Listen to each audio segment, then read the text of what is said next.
വയനാട് കൂടൽക്കടവിൽ നിന്നുള്ള ആദിവാസി വിഭാഗത്തിൽപ്പെട്ട മധ്യവയസ്കനെ കാറിനൊപ്പം വലിച്ചിഴച്ച സംഭവത്തിൽ അറസ്റ്റിലായ രണ്ടുപേരെയും ഇന്ന് കോടതിയിൽ ഹാജരാക്കുകയാണ്.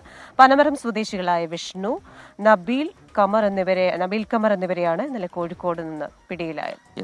സുർജിത്ത് അയ്യപ്പത്താണ് വയനാട് അതിന്റെ കൂടുതൽ വിവരങ്ങളുമായി ചേരുന്നത് ടെലിഫോൺ ലൈനിൽ.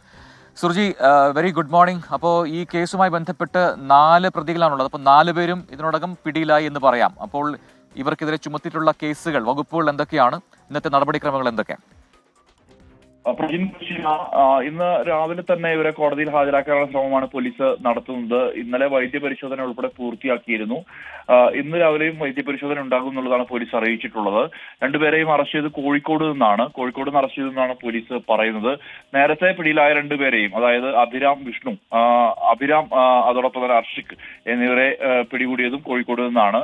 ഇപ്പോൾ വിഷ്ണുവിനെയും അതോടൊപ്പം തന്നെ മറ്റൊരു പ്രതിയെ കൂടി, അതായത് നബീൽ കമർ എന്നുള്ള മറ്റൊരു പ്രതിയെ കൂടി പിടിച്ചിട്ടുണ്ട്. ഇതോടുകൂടി 4 പേരെയും പിടികൂടാൻ പോലീസിന് സാധിച്ചിട്ടുണ്ട് എന്നുള്ളതാണ് ഏറ്റവും പ്രധാനപ്പെട്ട കാര്യം. കഴിഞ്ഞ ദിവസമാണ് ഈ മാതൻ എന്ന് പറയുന്ന ആദിവാസി വിഭാഗത്തിൽ ഉൾപ്പെട്ട 49-കാരനെ കൂടൽക്കടവ് പ്രദേശത്തെത്തിയ ഈ സംഘം ഒരു വാക്കേറ്റം, സംഘർഷം, അതേ തുടർന്ന് കാറിൽ വലിച്ചിഴച്ച് കൊണ്ടുപോകുന്ന ദൃശ്യം പുറത്തു വന്നത്. ഇതുമായി ബന്ധപ്പെട്ട് ഈ ദളിത് അട്രോസിറ്റി ആക്ട്, അതോടൊപ്പം തന്നെ ഈ കൊലപാതക ശ്രമം ഉൾപ്പെടെയുള്ള കുറ്റങ്ങൾ ചുമത്തിയാണ് ഇവരുടെ അറസ്റ്റ് പോലീസ് രേഖപ്പെടുത്തിയിട്ടുള്ളത്.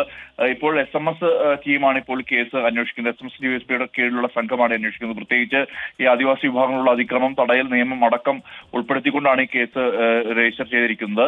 എന്തായാലും ഇന്ന് മാനന്തവാടി കോടതിയിൽ പ്രതികളെ ഹാജരാക്കും. നേരത്തെ അറസ്റ്റിലായ 2 പ്രതികളെ റിമാൻഡ് ചെയ്തിരുന്നു. അത് 26-ാം തീയതി വരെയാണ് റിമാൻഡ് ചെയ്തിട്ടുള്ളത്.